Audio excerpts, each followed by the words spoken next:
Mari kita berdoa.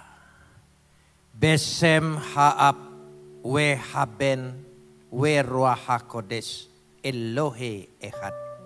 Dalam nama Bapa, Putra dan Roh Kudus, Tuhan yang Esa. Bapa di sorga, kami memuji dan mengucap syukur kepadamu atas segala kasih, karunia, anugerah, limpah rahmat dan berkat-Mu. Atas segala perkenanan Tuhan yang telah memilih dan menetapkan kami untuk menjadi anak-anak-Mu. Membuka hati kami untuk percaya akan kasih karunia-Mu, anugerah-Mu, belas kasihan-Mu. Atas karya Kristus Yesus yang sudah menebus kami, membebaskan kami, mengampuni kami, bahkan memberikan kami hidup yang kekal. Untuk itu kami mau menaikkan ucapan syukur kami yang tak terhingga kepadamu. Seraya senantiasa menyerahkan diri kami di hadapan Engkau. Sebab di dalam Engkau kami akan terpelihara dengan sempurna. Karena Engkau adalah pemelihara yang kekal. Saat ini di tengah-tengah persekutuan ibadah kami, di hadapan hadirat Tuhan yang telah turun memenuhi ruangan ibadah kami. Kami ingin meneduhkan hati kami, menundukkan pikiran kami kepada otoritas kedaulatan firman-Mu. Karena firman-Mu itulah yang mengandung segenap kebenaran dan janji-Mu yang akan Kau berikan bagi kami untuk menjadi milik-Mu. Karena Roh-Mu itu sendiri yang akan mengerjakannya di tengah-tengah pewartaan ini. Terima kasih Bapa, dalam nama Yesus kami berdoa. Amin. Silakan duduk.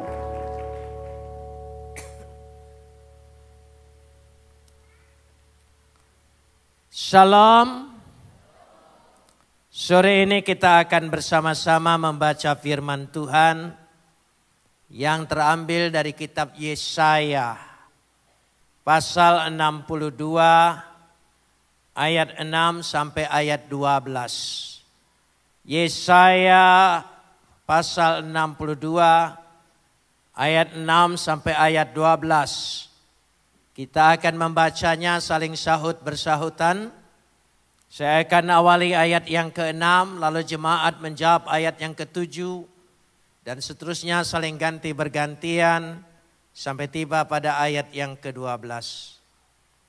Di atas tembok-tembokmu hai Yerusalem telah kutempatkan pengintai-pengintai.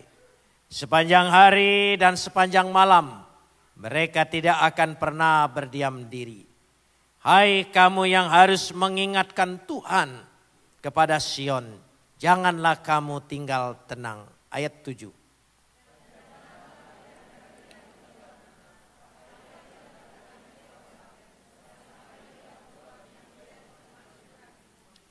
Tuhan telah bersumpah demi tangan kanannya, demi tangan kekuatannya. Sesungguhnya aku tidak akan memberikan gandummu lagi sebagai makanan kepada musuhmu. Dan sesungguhnya orang-orang asing tidak akan meminum air anggurmu yang telah kau hasilkan dengan bersusah-susah.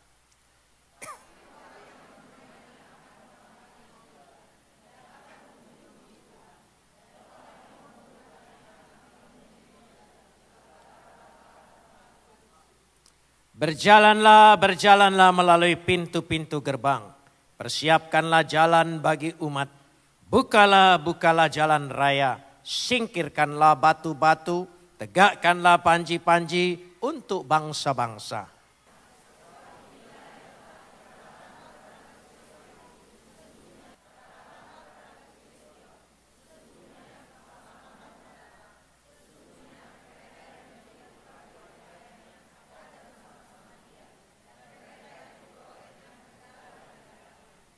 Orang akan menyebut mereka bangsa kudus, orang-orang tebusan Tuhan.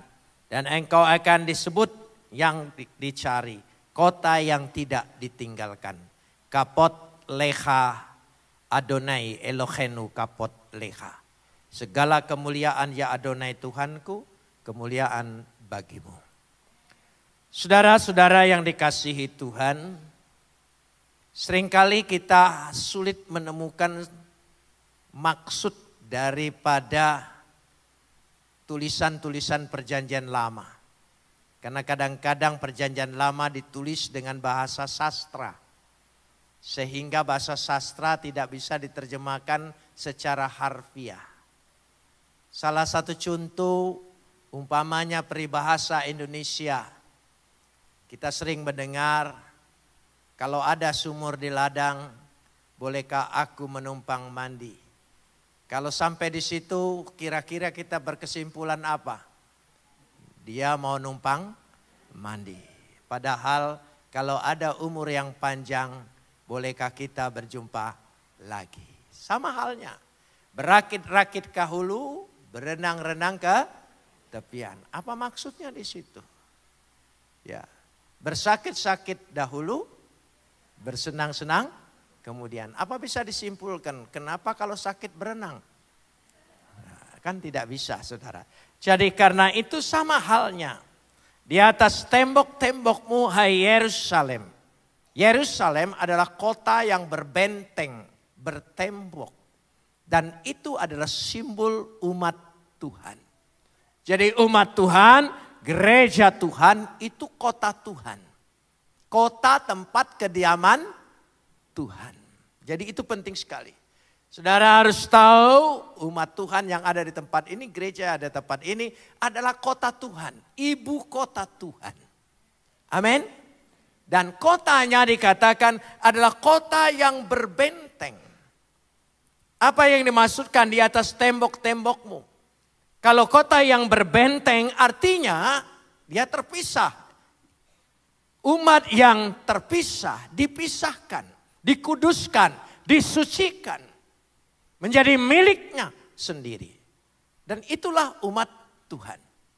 Karena dia umat pilihan Tuhan atas kedaulatan Tuhan. Dan Tuhan menjadikan janjinya. Dan dia memberikan janji. Saudara percaya saudara umat Tuhan? Saudara menerima janji. Jadi Alkitab ini adalah janji Tuhan. Dia bukan hukum Tuhan, tidak. Karena itu dari awal disebut perjanjian lama, perjanjian baru. Jadi isinya adalah janji-janji Tuhan. Itu beda sekali. Pengertian kitab suci kita dengan yang lain beda. Beda, bukan beda tipis, tidak, beda jauh. Kalau tidak beda saya tidak akan pindah. Saudara, jadi beda betul. Sama halnya, saya ingin tanya supaya kita bisa mengerti di sini. Saudara percaya Tuhan itu pencipta halik langit dan bumi? Dia maha kuasa? Ya, dia adalah Tuhan semesta alam. Saudara percaya? Orang lain juga percaya. Apa bedanya? Ada bedanya. Ya, kita bukan pengikut. Setiap orang percaya disebut anak-anaknya. Dan dia adalah Bapak. Relasi kita Bapak dan anak. Bapak dan anak beda. Jadi kalau Bapak dan anak, hubungan kita, doa kita, sikap kita memohon kepada dia. Mohon sebagai anak. Bukan sebagai umat. Bukan. Bukan sebagai pengikut. Tapi sebagai anak. Anak berarti memiliki apa? Hak. Saya masih ingat anak saya masih kecil. Sekarang sudah jadi gembala sidang. Dia kalau minta apa-apa dengan saya bayangin begini. Pak, bagi duitnya dong. Bukan minta, bagi katanya saudara. Luar biasa, bagi. Berarti dia merasa ada haknya. Nah itu penting sekali. Kita harus tahu kita itu punya hak. Hak yang dikatakan di sini adalah hak untuk menagih janji Tuhan. Hak menagih janji Tuhan. Tuhan berjanji. Dia pasti menepati. Amin. Tuhan kita bukan penyanyi dangdut. Dia berjanji, dia yang mengingkari. Saudara, ya bukan. Tuhan kita, dia berjanji, dia pasti menepati. Amin. Nah itu. Dan kita anak-anaknya. Kita punya hak. Bapa kami di sorga. Bapa kita di mana? Kalau kita kembali ke sorga itu namanya pulang kampung. Pasti enggak? Pasti. Kita pulang kampung. Orang lain itu perantauan. Belum tentu pulang, saudara ya. Loh iya, itu bedanya. Jadi dikatakan sini di atas tembok-tembokmu Yerusalem telah kutempatkan. Coba perhatikan. Telah kutempatkan. Ya, hifkati. Aku taruh di sana. Apa? Dikatakan pengintai. Sebetulnya dalam bahasa Ibrani ada dua. Kata pengintai yang pertama adalah ragal. Ragal itu berarti manusia. Sebagaimana Joshua dan Kaleb mengintai tanah Kanaan. Dia mengintai. Ya, ada pengintai manusia. Tetapi dikatakan sini kata yang kedua adalah somrim. Malaikat-malaikat Tuhan. Makhluk sorgawi ditempatkan oleh Tuhan untuk mengawal, untuk menjaga, untuk memelihara umat Tuhan. Amin. Jadi kita ini ada pengawalnya, ada yang jaga. Apa namanya? Malaikat Tuhan. Nah saudara, saya ingin kasih contoh untuk tes saudara. Seandainya saudara malam jalan ke kamar mandi aja, jangan jauh-jauh, di tempat yang gelap, lalu berdiri bulu kudukmu. Ya, lalu seperti ada yang ngikuti. Apa yang saudara pikir? Ya jujur. Apa? Hantu. Karena saudara terlalu banyak karunia kehantuan. Mestinya kita harus percaya. Itu malaikat. Kalau malaikat ada ketakutan tidak dalam diri kita. Dia makhluk sorgawi. Kalau dia hadir memang suasananya agak beda. Dia bukan makhluk biasa, dia makhluk sorgawi. Jadi mulai malam hari ini, kalau saudara merasa tidak enak ada sesuatu, ketika saudara sendirian atau melihat bayangan, saudara katakan apa? Malaikat. Karena Tuhan perintahkan malaikat-malaikat berkemah sekeliling orang percaya. Amin. Di sini dimaksudkan telah kutempatkan, hifkati, somrim. Penjaga. Itu yang dikatakan di situ. Kenapa demikian?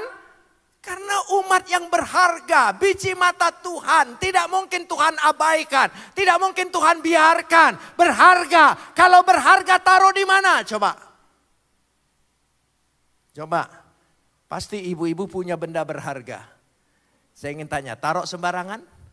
Tidak, taruh di mana? Itu. Uang yang paling berharga lembaran kita berapa? 100.000. Yang kira-kira kurang berharga berapa? 1.000. 100.000 dan 1.000 itu saudara suka dialog. Iya. 100.000 dengan sombongnya dia berkata, aku uang yang paling berharga. Kalau dijaga, dijaga benar-benar. Kalau dipegang erat-erat. Dan tidak boleh lalai begitu saja. Dan aku selalu di tangan-tangan orang kaya. Kalau jatuh ke tangan orang miskin, aku hanya numpang lewat. Loh iya.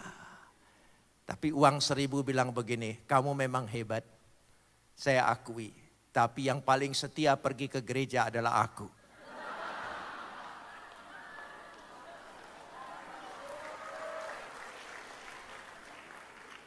Lalu uang 100.000 dengan rasa minder dia berkata begini. Sebenarnya aku mau tapi Tuanku yang tidak mau. Ini masalahnya. Oh iya. Dari situ letaknya. Jadi Tuhan itu menjaga kita karena berharga. Nilainya berapa? Lebih dari 100.000. Dia jaga, dia pelihara. Betul-betul benda berharga. Tidak mungkin benda kotor saudara taruh di tempat benda berharga. Dari situ letaknya di sini. Karena itu kita berharga. Perhatikan saudara, sepanjang hari, tolong sambung apa? sepanjang malam apa? Mereka tidak akan pernah berdiam diri. Tidak akan berdiam diri. Artinya apa? Tamid, bahasa Ibraninya tamid. Terus menerus, tiada henti, dia jaga, dia pelihara karena engkau berharga di mata Tuhan. Amin. Itu. Saudara, kalau saudara merasa berharga, beda harga dirinya. Beda masa depannya. Beda langkahnya. Amin saudara. Beda kepercayaan dirinya. Beda. Kalau saudara merasa tidak berharga, waduh. Mentalnya sudah jatuh duluan saudara. Kita berharga. Biarlah orang lain tidak menghargai. Cuek aja. Tidak apa-apa. Gitu. Sebab penghargaan manusia sifatnya sementara. Saya ada yang mengganggu saya. Tapi tidak apa-apa. Sebagai katakanlah bapak bercerita dengan anak. Saya kalau orang menikah itu. Ya, selesai pemberkatan. Saya tidak pernah bicara dengan dia. Selamat berbahagia. Enggak pernah. Selalu saya berkata, selamat masuk peperangan yang sebenarnya. Karena realita hidup ada dalam pernikahan. Baru tahu. Kalau belum menikah, memang kelihatannya luar biasa. Itu belum menikah. Makanya saya bisa tahu orang jalan berdua di mall sudah menikah atau belum. Loh. Bukan berarti saya punya penglihatan, enggak. Saya bisa tahu. Dari mana taunya? Kalau yang laki-laki ngomong terus perempuannya dengar, itu belum menikah. Kalau sudah menikah yang perempuan ngomong terus yang laki dengar, itu sudah menikah. Iya, dan saya bisa tahu. Saudara. Ya, memang. Tapi saya ingin cerita sedikit, boleh kan? Ya, zaman saya pacaran itu agak sulit. Agak sulit. Zaman saya masih sisa-sisa Siti Nurbaya. Saudara, jadi kalau pacaran itu hanya ketemu di sekolah, tukar buku. Di dalam buku ada surat. Nah, gitu. Waduh, waktu mengasih buku dan tersentuh tangannya, bergetar luar biasa. Oh, iya, itu belum menikah. Ciuman yang berkesan itu yang pertama. Selanjutnya formalitas, nggak ada getaran lagi itu saudara. Tapi yang dimaksudkan tadi supaya cinta itu terjaga, dia terjaga hanya karena satu, kasih Tuhan dan tanggung jawab. Buat apa cinta tanpa tanggung jawab? Makan tuh cinta, saudara.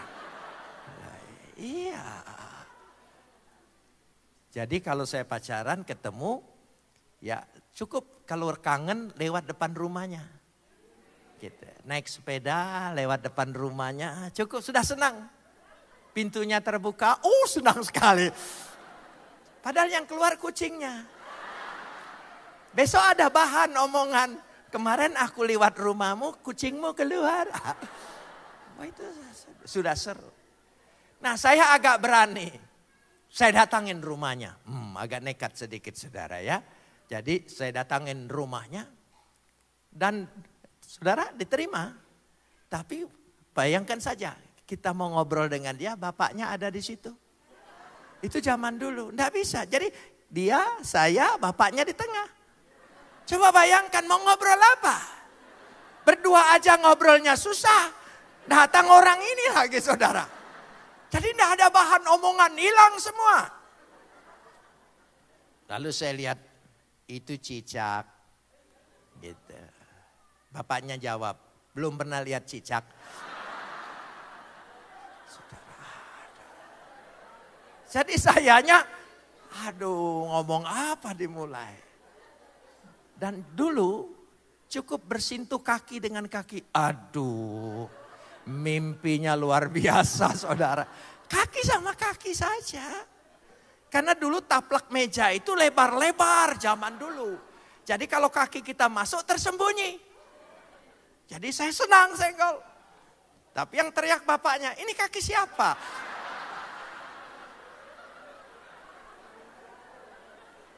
Loh iya, itu belum menikah. Jadi kalau itu cinta, coba berapa lama cinta itu? Ya, ada waktu daluarsanya, saudara. Ada waktunya. Tapi kasih Tuhan sepanjang masa, sepanjang hidup, kekal selama-lamanya. Amin. Jadi andalkan kasih Tuhan. Amin. Loh iya. Kalau tidak, saudara, istri, ya, kalau masih pacaran, calon pacar kita itu kalau mau ketemu kita pakai perfumnya, sampai ujung roknya pun emangnya yang mau nyium siapa di situ, saudara? Loh iya. Coba kalau sudah menikah, bau balsam.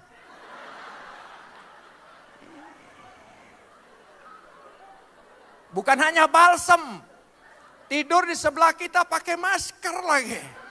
Sampai kita bilang ini kuntilanak mana? Itu belum menikah. Kalau belum menikah, aduh mau sok-sok baratan, buka dulu pintunya.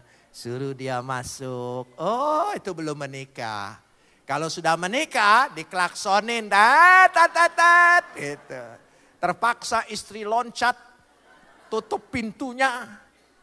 Sementara separuh roknya berkibar-kibar di luar. Ya itu sudah menikah. Jadi karena itu saya pikir perlu juga. Bagaimana orang yang belum menikah sudah menikah. Namanya saja jadi suami harus dipersiapkan. Suami, tolong ucapkan. Lebih keras lagi. Terutama laki-laki. Suami, S-U-A-M-I. S-nya sabar. Jadi suami harus sabar. Kalau suami tidak sabar, sudah hilang S-nya. Suami sabar. U-nya apa? Usaha. Suami itu harus apa? Usaha. Kalau tidak usaha, bahaya, saudara. Mau dikasih makan apa? Suami harus usaha. Jadi tanya dulu kalau belum menikah, usahamu apa? Gitu, saudara ya. Itu penting. Jangan bagaimana nanti. Nanti itu bagaimana? Itu yang penting. Saudara. Daripada salah pilih, lebih baik engkau bersyukur jomblo selama-lamanya. Lebih baik. Amin. Lebih baik. Daripada engkau menderita, punya suami tidak bertanggung jawab. Ya, S-U-A. A-nya akur. Jadi suami itu harus akur. Jangan punya hobi sendiri. Hobinya harus diakurin. Sebab kalau hobinya sendiri-sendiri, yang satu nanti bisa diambil pelakor. Harus akur. Sekarang hati-hati, ada dosa baru. Dosa baru itu namanya jarpendos. Jarpendos, jari-jari penuh dosa. Iya, berhadapan dengan suami istri tapi yang dihubungin siapa gitu, saudara ya. Ya udah, itu. Saya tidak nyindir, saya nyinggung aja gitu ya. Supaya kita tahu. Jadi akur. Terus apa? Suwa. Apalagi yang belum? M. M itu manis. Suami harus berkata manis. Dulu kenapa dia mau dengan kita? Karena mulut kita terlalu manis. Ya kita harus berani bilang sayang. Oh beda, saudara. Ya, jadi sayangnya itu jangan yang. Bukan begitu. Yang. Intonasinya itu penuh nada kasih. Jangan yang.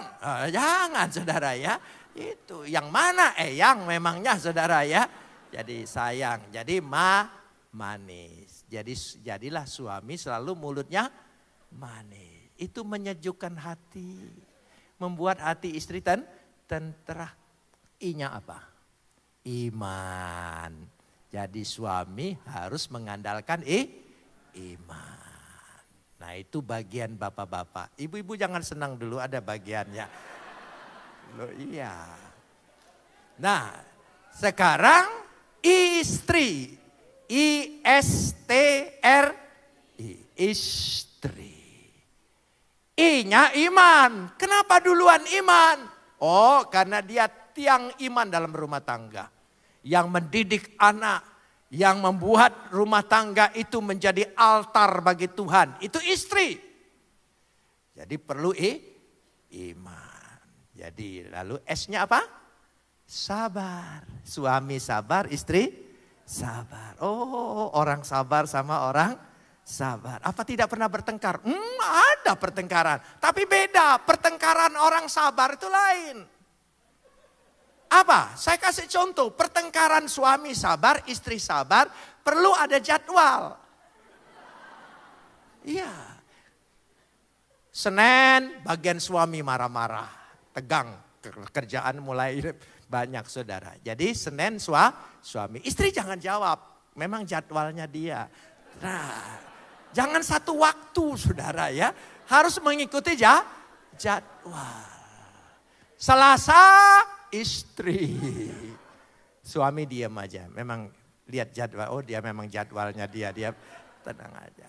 Rabu suami, Kamis istri, Jumat suami, Sabtu istri, sisa apa? Biarkan pendeta marah-marah dengan saudara. Jadi istri sabar, suami sabar. T-nya taat. Taat dengan suami. Dia kepala rumah tangga, jangan dibalik saudara. Ya, ini penting sekali. Perlu ada ketaatan, bahasanya aku akan jadikan engkau seorang perempuan penolong yang sepadan. Penolong yang sepadan. Bahasa Ibraninya bagus, Ezer. Coba ucapkan. Penolong yang sepadan. Penolong yang sepadan, bukan perongrong. Saudara, penolong yang sepadan bahasa Ibraninya apa? Ezer, bukan herder, saudara. Itu beda.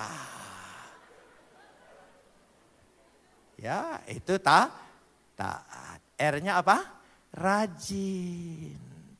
Dia harus rajin karena dia harus mengurus anaknya, rumah tangganya, semuanya.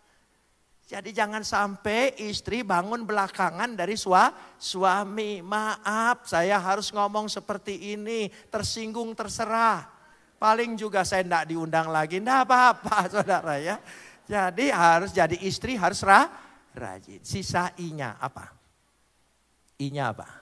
Insaf, sadar engkau bukan lagi milik orang tuamu tapi milik suamimu. Makanya kalau ngambek-ngambek jangan sedikit-sedikit pulang ke rumah orang tua, Enggak boleh lagi. Saudara ya, dia harus insaf bahwa dia sudah punya orang lain. Itu penting sekali. Jangan sekali-kali lari ke rumah orang tua, apalagi sedang bertengkar. Jangan. Biarlah orang tua ketika kita sedang damai datang ke rumah dia. Jadi dia taunya kita baik-baik aja. Itu bagus. Sudah. Ya, saya sudah kelewat ini saudara ya. Jadi saya kembali lagi. Jadi dikatakan kamu harus mengingatkan Tuhan kepada Sion. Perhatikan. Kamu harus mengingatkan Tuhan. Agak kurang ajar. Saya waktu baca ayat ini menggumulinya cukup lama. Sampai saya selidiki. Hamazikrim. Kamu harus mengingatkan Tuhan. Apa Tuhan pelupa? Harus diingat-ingatkan. Mustahil Tuhan lupa.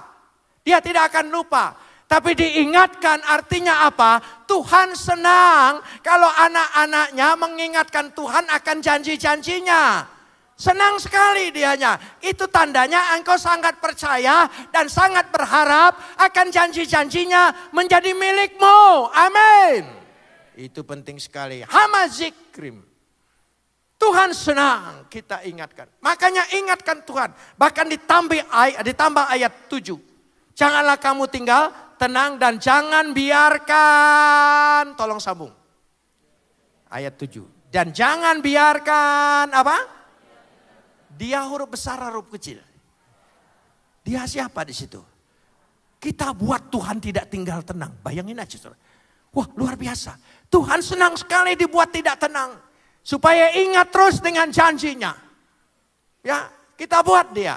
Dan Tuhan kasih contoh. Seorang janda datang ke hakim. Terus datangin terus sampai dikabulkan oleh hakim itu. Tuhan senang model seperti itu. Ya, minta bertalu-talu, terus menerus. Seperti pada Musa sampai Tuhan sendiri berkata, biarkan aku berlalu. Seperti kepada Yakub, aku tidak akan membiarkan engkau pergi sebelum engkau memberkati aku. Amin. Ya, seperti itu. Itu ketekunan di dalam doa. Minta dengan Tuhan terus, jangan henti. Seperti seorang sahabat yang di tengah malam minjam roti dengan sahabatnya, ya, tapi karena dia tidak tahu malu terus menerus. Kita harus punya sikap minta dengan Tuhan tidak tahu malu. Terus Tuhan senang demikian. Minta terus kepada dia. Amin. Sesuai dengan janjinya. Maka saudara baca Alkitab. Itu janji-janji Tuhan banyak sekali. Aku akan membuat engkau berhasil. Apa saja yang kau kerjakan dibuat berhasil. Aku akan membuat engkau naik bukan turun. Aku akan membuat engkau bertambah bukan berkurang. Aku akan membuat engkau menjadi kepala bukan ekor. Semuanya aku akan peliharakan engkau dengan berlipat kali ganda. Tuhan berkati kita apa? Tolong sambung.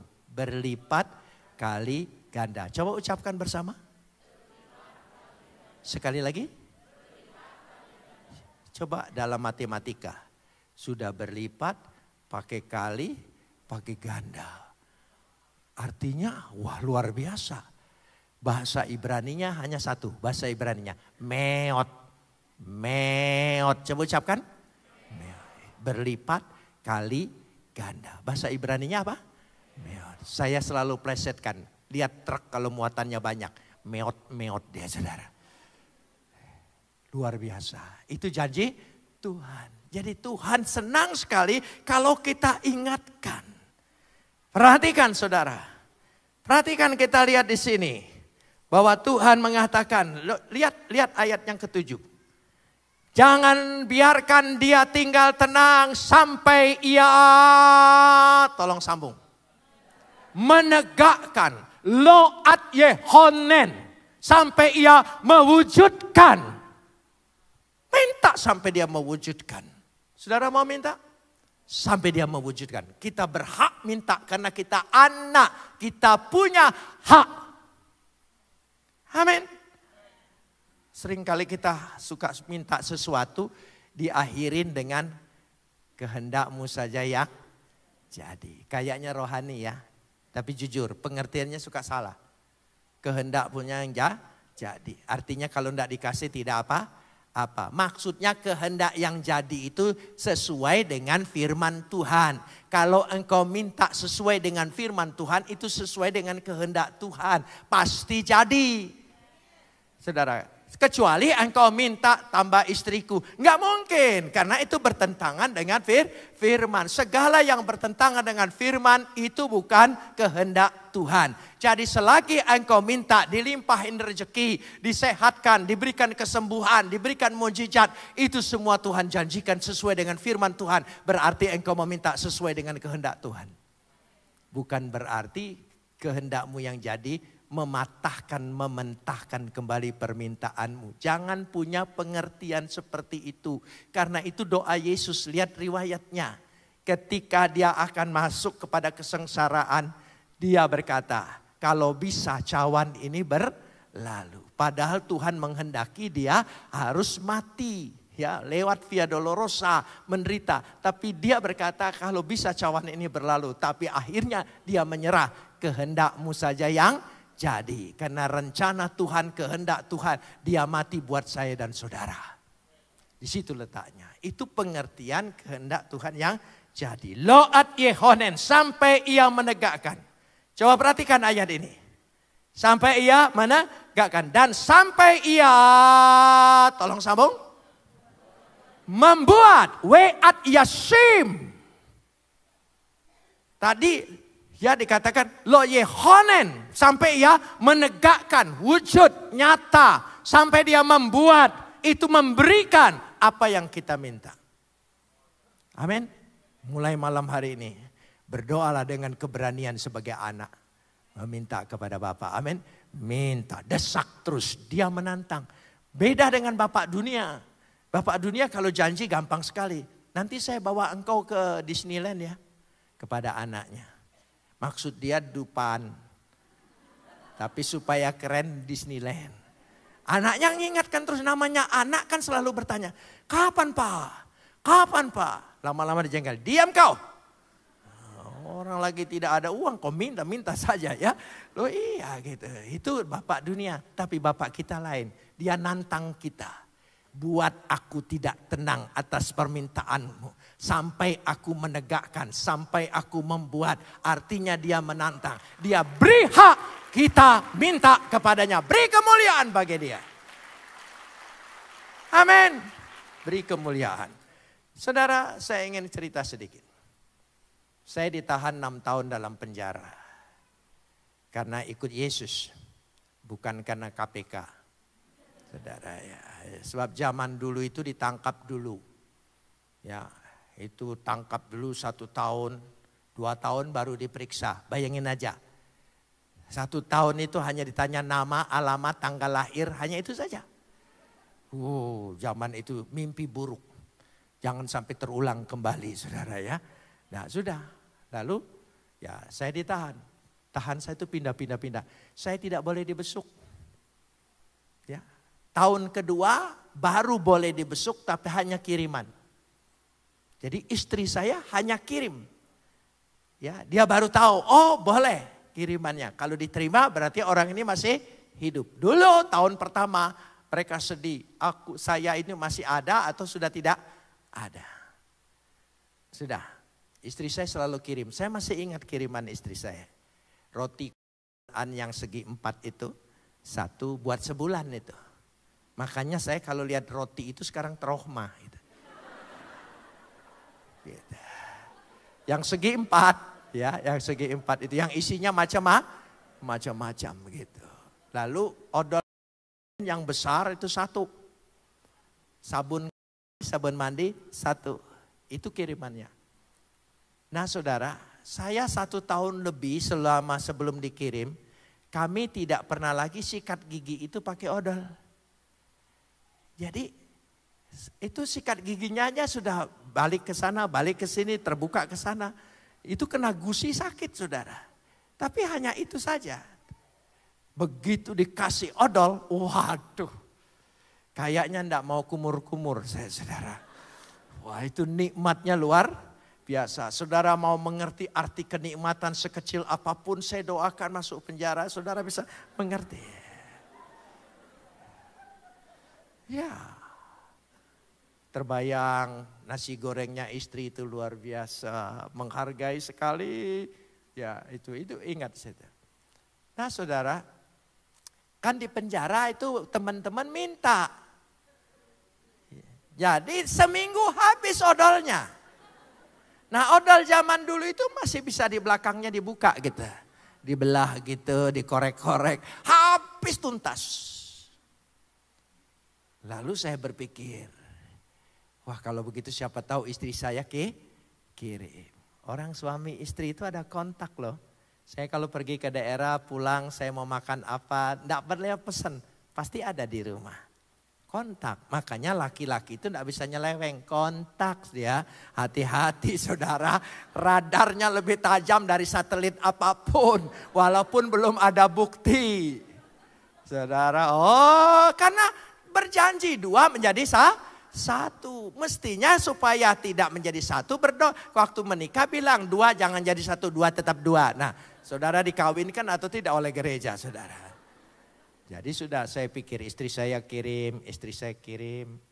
Saya mulai berdoa dengan Tuhan. Tuhan saya mau minta odol. Saya tidak tega saudara minta dengan Tuhan odol. Karena saya ini bertobat sebagai orang Protestan. Orang Protestan itu tidak pernah dididik minta yang kecil-kecil, minta yang besar-besar, doa syafaat, Afrika, pemerintah, semua itu saja saudara. Jadi tidak pernah ada daftar odol itu enggak ada. Gitu. Sementara saya perlu odol. Jadi saya pikir siapa tahu istri saya teringat, kirim. Nah, waktu besuk jam 9 pagi sampai jam 2 siang. Saya kasih tahu supaya apa nanti punya pengalaman gitu ya. Jadi setiap kali ada panggilan kiriman saya imani. Nama saya ada. Nama saya ada. Sampai jam 2 enggak ada. Dari jam 2 sampai jam 5 saya masih punya harapan. Karena saya di penjara Kalisosok itu di sebelahnya kantor Kejaksaan Negeri. Saya punya teman dari Jakarta ini seorang pengacara yang cukup terkenal. Kalau pergi ke Surabaya selalu titip uang. Yaitu Adenan Buyung Nasution. Ya, selalu dianya titip uang ke jaksa di situ untuk saya. Jadi dari jam 2 sampai jam 5 saya berdoa. Bang Buyung kirim, Bang Buyung kirim, Bang Buyung kirim. Sampai jam 5 kami sudah suruh mandi semua. Masuk kamar, apel, dikunci. Ya, dikunci lalu saya penjaga mulai apel. Nah sekamar itu 3 orang. Jadi saya kepala kamar. Itu gunanya kalau ditahan lebih lama. Jadi kepala saudara ya. Jadi kalau ditahan itu jangan sebentar-sebentar. Jadi lama jadi kepala. Gitu. Jadi saya ditanya berapa? 3 lengkap. Oke sudah. Begitu saja terus. Sudah doa malam, doa sore saya sudah di situ doa Tuhan. Saya tahu engkau sibuk. Jadi tidak mungkin hanya ngurusin odol. Jam 7 malam pintu kamar saya dibuka. Ada orang yang baru ditangkap masuk. Dia lirik sana lirik sini. Di antara kami bertiga. Ternyata muka saya lebih tidak kriminal kali. Jadi dia deketin saya. Kok boleh enggak saya tidur di sini? Oh boleh. Saya pinjemin tikar, saya pinjemin bantal. Saya banyak tikar warisan dari yang bebas-bebas itu. Ya, gunanya ditahan lebih lama dapat warisan. Jadi saya banyak tikarnya, saya pinjemin bantal. Ya silakan tidur di situ. Lalu dia bawa keranjang plastik, kantong plastik. Lalu dia titip kok katanya. Sebab orang baru takut dia apa-apain. Jadi dia titip. Saya buka kantong plastik isinya odol. Tidak tanggung-tanggung 10 odol. Saya sampai kaget. Kok ini odol semua? Oh ya dia juga kaget. W punya toko. Waktu W ditangkap W gugup. Dia pikir masukin sabun, masukin apa, ternyata masukin odol semua. Jadi malam itu saya dapat tidak tanggung-tanggung 10 odol. Tuhan itu cara mengabulkan doa kita luar biasa. Makanya jangan suka mengatur Tuhan. Sebab Tuhan punya jalan di luar pikiran kita. Tidak pernah terpikirkan. Yang dipikirkan istri, yang dipikirkan Bang Buyung. Enggak, lewat semua. Ada jalan lain. Ada jalan lain. Apa jalan lain itu? Dia lewat situ. Ya sudah saya senang. Sikat gigi tidak boleh pinjam. Ya sudah saya dapat 10. Oh nyamanlah saya saudara ya. Nah sudah besok pagi dia di Bon. Diperiksa jam 9. Sampai jam 5 apel. Saya bilang 4, 1 di luar, 3 di dalam. Petugas bilang coret saja, itu salah tangkap. Rupanya dia hanya untuk kirim odol.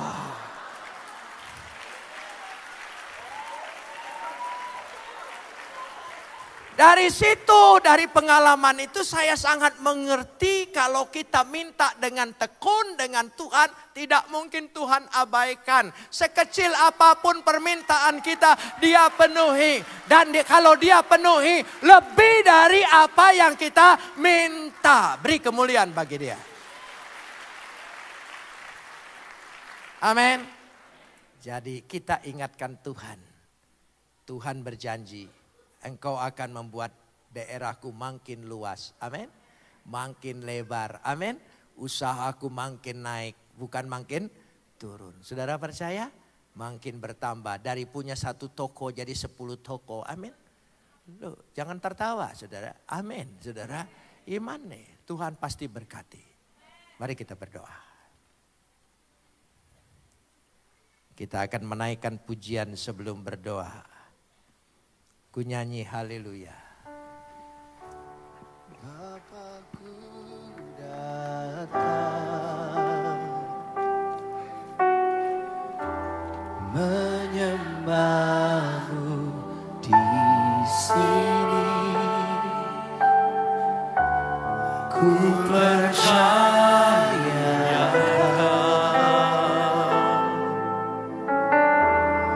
ada bagiku. Katakan lagi, Bapakku datang. Kita bangkit berdiri. Kekuatanmu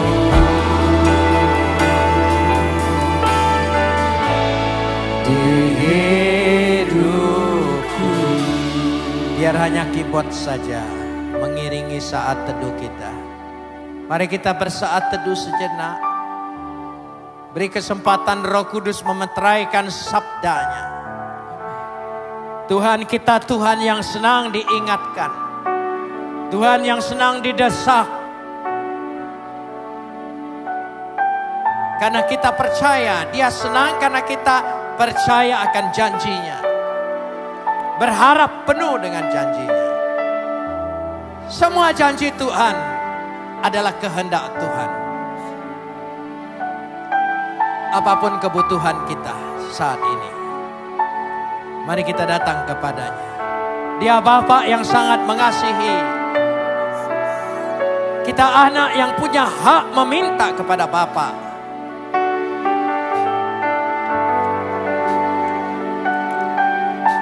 Mari jemaat, angkat kedua belah tanganmu. Jemaat saja katakan, ku nyanyi sembah Dia.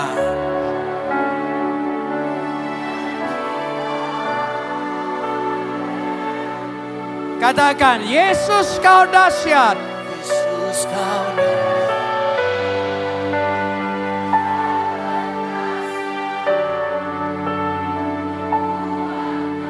Katakan lagi, ku nyanyi haleluya.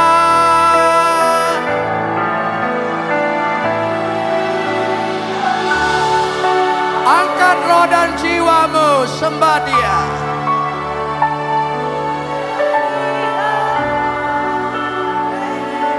Sebut pribadi itu, Yesus kau dahsyat. Yesus kau dahsyat. Ajaib perkasa perbuatan. Yesus kau dahsyat. Yesus kau dahsyat. Ajaib perkasa perbuatanmu. Yesus kau dahsyat. Yesus kau dahsyat. Ajaib perkasa.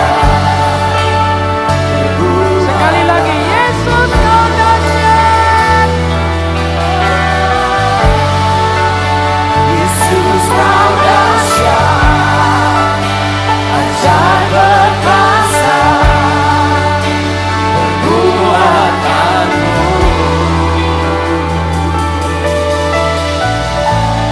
Di hidupku. Mari kita sembah Dia.